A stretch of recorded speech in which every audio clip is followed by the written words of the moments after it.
Hey there everyone, welcome to another video for my channel, and today is going to be more of an informational video, as well as there will be some exercises in here as usual, but there's going to be more information than the practice tracks videos. So what I want to talk about today is the concept of tall versus wide, or at least that's how I like to describe it in my studio.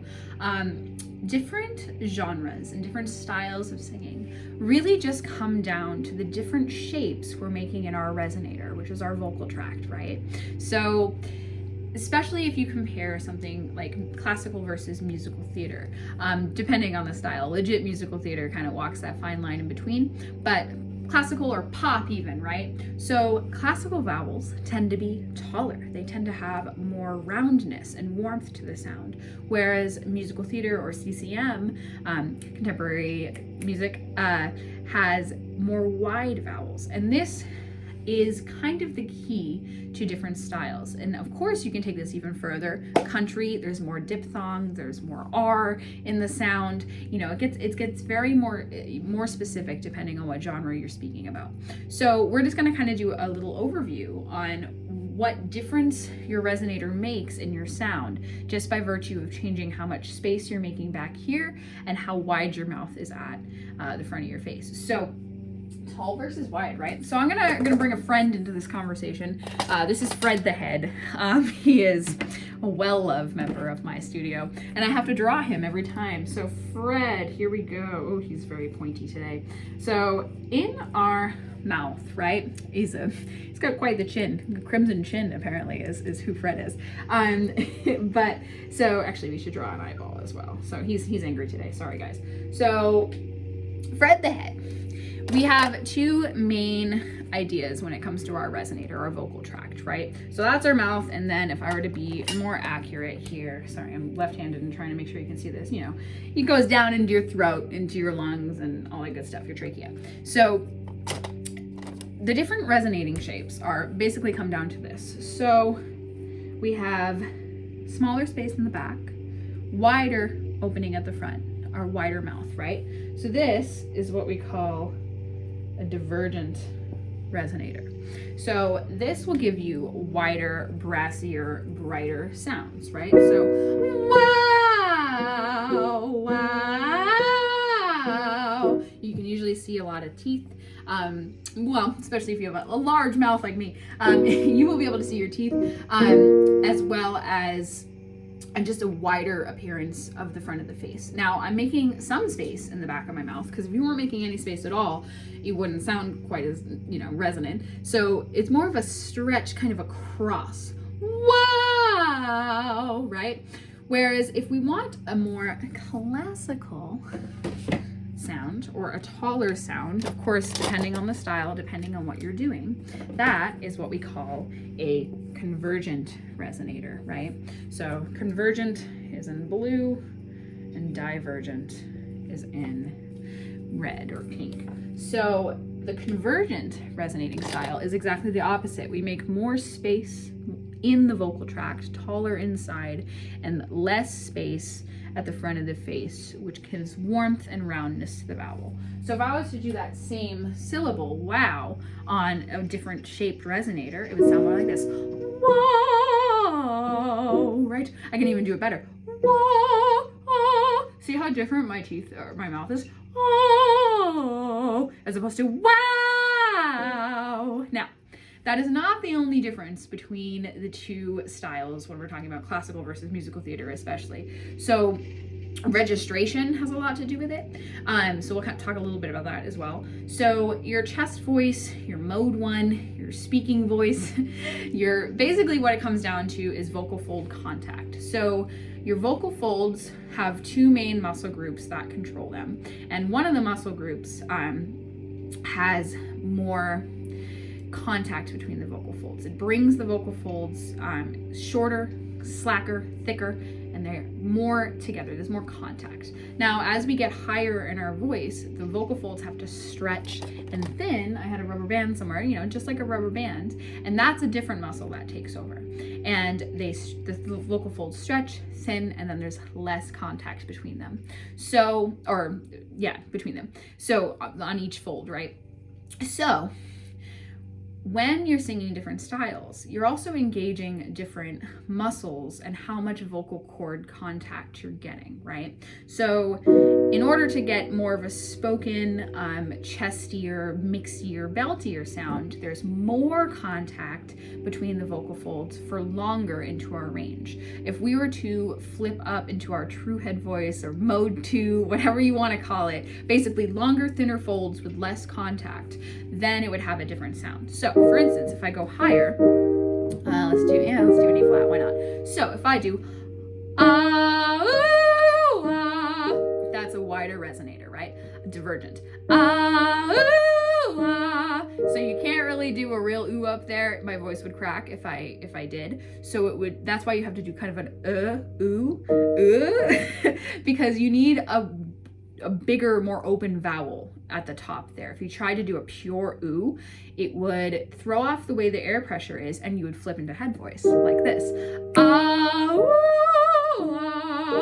So it's a combination between the shape you're making with your resonator, which is usually the vowel, right? So different vowel shapes, plus how much cord closure and contact you're getting at the vocal fold level. And different vowels, because of the way they play with the air pressure, will facilitate or interrupt that process, basically. So that's why the vowels you choose are so important and kind of determine everything. The secret is in the vowels. So let's do a couple exercises kind of talking about this concept, using it in real time. Sorry, I just talked for a few hours and I haven't eaten a snack yet, so my brain's a little scrambled.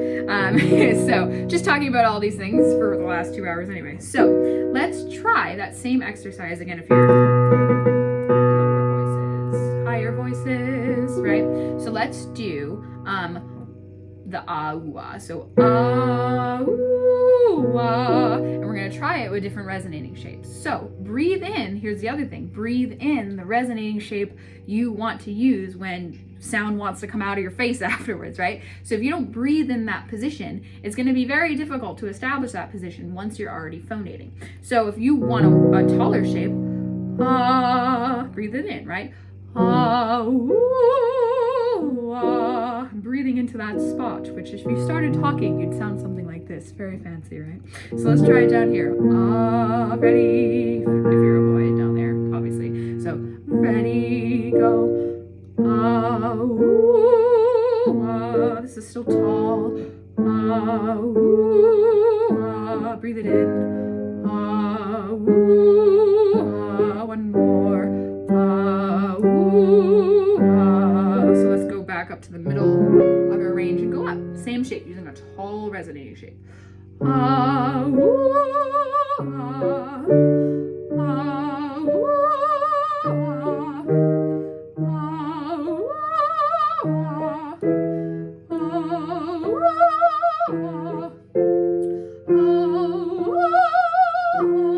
you probably noticed the higher I had to get in my voice, the bigger my mouth got, because also, so it's not always tall, wide, the end, right? It also depends on where you are in your voice. So for females, as we get up into, past C5 here, all our vowels are open. They're more open, modified, or they're just an open vowel entirely. So again, if I went, see what happens? If I close my mouth too much, that I didn't fake that. That is what happened by trying to close my mouth too much. So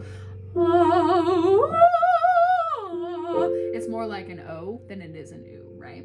So if I do that same range we just did in a wider shape, listen to how those vowels differ. So again, it's ew instead of ooh, right? Because we won't be able to get that same chord closure if you go to that ooh vowel, just by virtue of how long and how, the shape that it makes in the tube. It's different. It'll throw off the air pressure. All the time when you're singing, you have something called subglottic air pressure, and it's kind of like a little pocket of air that sits right below your glottis, which is the opening between your vocal folds. It's not an actual part, it's the opening. And when you bring them together, of course, keep in mind that it's not just together or apart, it's actually both all the time, so rapidly. So for instance, A440, That's your vocal folds vibrating 440 times a second every time. So that's how that pitch comes out. They're vibrating very quickly in open and closed phases. So the more open phases you have, the more breath gets through, and the more closed phases you have, the least breath gets through. But we don't want all closed or all open phases, because that's when you get, if they're all closed or more, if there's more closed and there's too much of it, it sounds pressed. It sounds like a scream. It sounds like a yell. If you have too many open phases, your vocal folds are too far apart, which is also not good. It's breathier, it's whistlier, it sounds unsupported. So happy medium. And then again, musical theater or pop styles tend to have more chord closure and more closed phases for that more spoken mixy sound, whereas operatic or classical styles will have more open phases, more breath fluttering, basically. So anyway, go back to the range I was just in. Again, look at the difference in my mouth. Or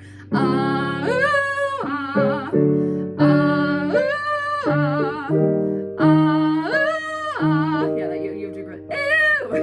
It's a different vowel. So a better way to demonstrate this is change the words, because isn't the best pattern for this. So let's do oh no you don't. This is in another video as well. No you not. No you don't. So let's try the same pattern, but we're going to use the words oh no you don't in a tall versus a wide tube. So let's try it. Let's try going back and forth. So let's go down a little bit. So I'll just switch them. So let's try wide one. So oh no you don't. Again, boys are down there, girls are up here. Or again, whatever gender you are, wherever your voice lays. How about that? So ready, go.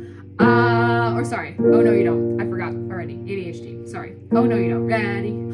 Oh no you don't. Okay. Tall tube. Oh no you don't.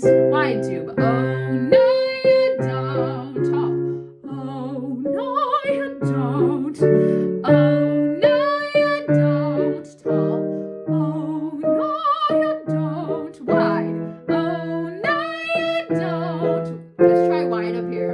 You're at a high F for boys and girls, and this you really need that upper. You need more upper space too, but it still should sound like a wide vowel. So oh no you don't. No you. So it gets a little bit up there. Again, even more teeth. It's not the smiling muscles though. People always ask me, oh, you're supposed to smile more. Not really. It's not. No.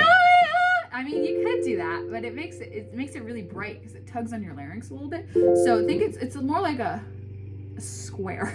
It's like a square emerging rather than a smile, because that'll make it look you can even see them. Look, it's not good to use those muscles, so it's more like that. So oh no you don't, right? Or oh no you don't. So by virtue of just changing your resonating shape on the most basic level, you can achieve two completely different sounds. So I find this is kind of how I train all of my students, because I want to give you guys the most tools in your toolbox. Just because I sing opera a lot doesn't mean you need to. And it's not the only resonating shape and not the only way to sing. So these rules get a little more complex, like I said, depending on where you are in your voice. If you're in the passaggio or the register break, you also in general close vowels there a little bit more, because if they're too wide, again, the way the harmonics work, it often won't let you bridge the register smoothly. If that's your goal, if you want that more drastic difference, like in a yodel or something, I don't know how to yodel though, so don't ask me. But that is how yodeling works. It's rapidly going between thicker folds and lighter folds, and letting more breath through on the top, so it has like a more of a whistly quality than like a operatic quality or something. Because we still want our vocal folds to close. I'm not saying we don't want, we want all the air to go through. No, they're just more open phases in a more classical sound. But anyway, so it depends on where you are in your voice, which I will do a separate video talking about registration at some point.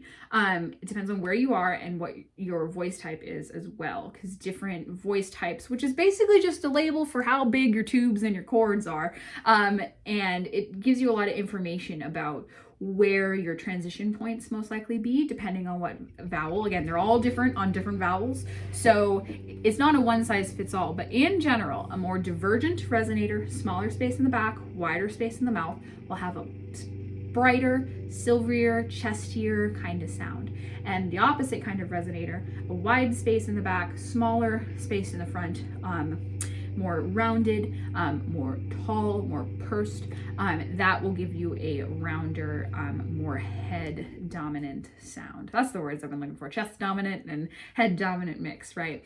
There's so many different labels we give voice registers. It's crazy. We can't agree on any of them.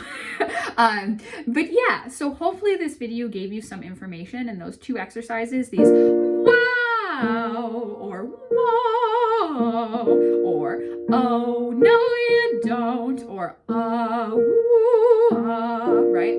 Those two different exercises are great places to start. Now make sure, of course, I didn't mention any of this. If I was in a real lesson, I would tell you to keep your ribs open. So both of these styles, we need consistent breath flow. That it always comes back to consistent breath flow. So check out my breathing video with like 9 breathing exercises you can do to help strengthen these muscles. It's all about delaying the exhalation and keeping that trickle of airflow, that consistent and efficient airflow. Because if you build up too much subglottic air pressure, your vocal folds will smush together and contact more, and that can lead to strain. Because remember, there's muscles involved. There's the thyroid, arytenoid, and the cricothyroid muscles. And those itty bitty little muscles control the tilt of our larynx and the shape of our the length and contact of our folds. So if you are building up, if you're pushing too much, if you're bearing down to support, it's the opposite. It's expand. If you need more air pressure, that's when we get a little bit of tucking in or out, again, depending on what you're doing. Air pressure and breath support is also not a one size fits all hard, fast rule. But yeah, so especially when you're doing these belting exercises, the wider tube, make sure you're not pushing too much. It needs to be, oh no you don't. That's hardly any air for me. So you really don't want to push too hard. So hope this video was informative and you found it helpful. So try out these ahs and wows and oh no you don'ts, and try them in different spots in your resonator, and you'd be surprised how different it feels. And I especially like wow for finding that mix. There's another, actually I'll add 2 more real fast. So another 2 you could do is hey you or hey stop, right? We mix and belt all the time when we just speak. Hey you, hey stop, what are you doing? That's a mix, right? And it doesn't feel strained or supported or unsupported. So hey you versus hey you, right? Totally different spots. Hey stop. So again, keep it wider if you want that belt. Hey stop. Or if you want to close it a little bit, hey stop. And that'll sound, again, taller. So it depends on the sound you're wanting. But hey you and hey stop are 2 great ones as well. So, all right, I'm done talking at you. I hope you found this video informative. My little kitty obviously found it very interesting. Put her right to sleep. So I will see you guys in the next one, okay? Have a happy singing, happy practicing.